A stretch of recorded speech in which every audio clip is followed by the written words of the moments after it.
ஒரு காட்டுல பெரிய யானை குடும்பம் ஒன்று வாழ்ந்துகிட்டு வந்துச்சாம்.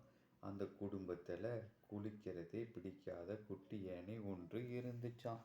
அம்மா யானை குளிக்கச் சொல்லி கூப்பிட்டுதாம். அது மரத்துக்கு பின்னால் போய் ஒளிஞ்சுக்கிடுச்சாம். அம்மா யானை விரட்டி வந்து ஓடி போயிடுமாம் குட்டி யானை.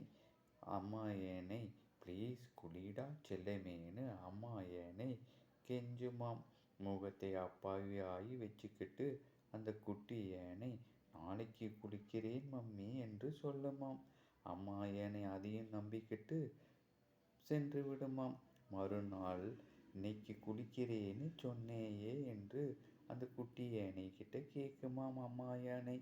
நான் நாளைக்கு தானே குளிக்கிறேன் மம்மின்னு அந்த குட்டி யானை சொல்லி அம்மாவை ஏமாற்றுமாம்.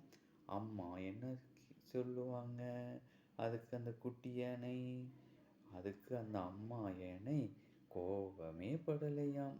ஏன்னா அந்த குட்டி யானை சேட்டையை கண்டு அது மிகவும் ரசித்து கொண்டிருக்குமாம்.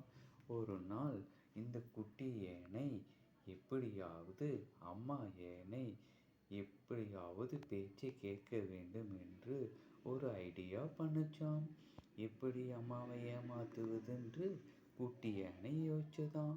அம்மா யானை குட்டி யானையை எப்படியாவது குளிக்க வைக்கணும்னு சொல்லி நினைச்சுதான். அப்போ ஒரு நாள் அந்த பெரிய யானை அம்மா யானை போய் குட்டி யானையிடம் சொல்லிச்சாம், உன் மேலே எல்லாம் மண்ணா இருக்கு, நீ வந்து குளிச்சுக்குன்னு சொல்லிச்சான். அதுக்கு அம்மா யானை ஏமாத்தி குட்டி யானையை குளிக்க வச்சுதான். அந்த குட்டி யானையும் சந்தோஷமாக குளிச்சுட்டு ஜாலியாக என்ஜாய் பண்ணுச்சாம்.